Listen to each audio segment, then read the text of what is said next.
Camilo Duran, the Colombian striker. He's been linked with Celtic. He's been on Record Sport Online the last few days. What do you make of that one, Ryan? I think 5 goals in the Champions League last season. I mean, he's certainly on paper sounds like a very good player. Absolutely, and I've been reading some of the reaction online, and to be honest, what I've read has been quite a mixed response from Celtic fans. Despite the fact, like you say, he has got a really decent pedigree. He scored 5 goals in the Champions League last season, but because of his price tag, fans are like, well, you get £60 million in the bank, why aren't you spending it? It doesn't really matter. I mean, you can spend. You spent £5 million in Balakusha last season, and he played a handful of times and basically didn't contribute anything. So if you can sign this guy for £3 million, I think that would be a real coup. Obviously, like everybody else, we've looked at the highlights reel on YouTube, and really looks the part. Listen, Celtic really need a focal point up front. Dyson Maeda, as we all know, I think it's inevitable he's going to leave the club over the coming weeks. He had a pretty impressive World Cup with Japan as well, and I'm pretty sure he'll be on the radar of even more clubs. So Celtic need a proven goal scorer, and Duran, I think, is obviously the one that fits the bill.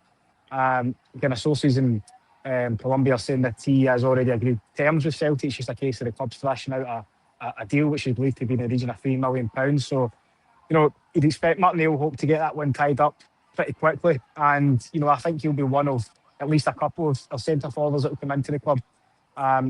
It remains to be seen whether Kelechi and Ash are going to come back. I think perhaps an niggling point with that would be his salary.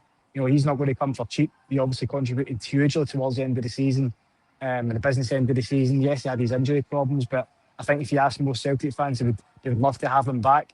But he has interest in Turkey, so interesting to see how that pans out. But Celtic need a minimum of 2 strikers in there and 2 centre forwards with kind of prolific pedigree. And I think Girano is obviously one that fits the mould there, and he kind of fits the profile as well. I think he's only 24, and like you say, he gets Champions League experience, so he ticks a lot of boxes. And I think that could be an exciting signing for Celtic to get it over the line. Graham, it wasn't like minnows that he scored against the Champions League last season. I think it was Newcastle. I think another one was Celtic, I think. I mean, he certainly looks, as I say, on paper, like he could be a really good signing. Definitely, and I think it's funny as well. There's a lot of, I think, excitement. People maybe watch the highlights of the scouting reports as well, and probably because it's a lack of. There's probably not been an exciting striker signing, obviously, in this waiting since Kyogo's been a long time as well since I'm looking for that. But he is really, really good. I've been impressed, and I think the fee. I think you're buying out a league that doesn't sell players for big money. So as much as you can knock Celtic for, you can knock them for plenty of things in the transfer window in recent times, incomings and outgoings. I don't think this is one of them. The one thing I'd add as well, he can play centrally, but you can see him as well just on the wings. He normally plays off the right, like kind of the modern way now, that left-footed player cutting inside. But quite a lot of his highlights, I don't know if it was by design or chance, but ended up on the left side as well.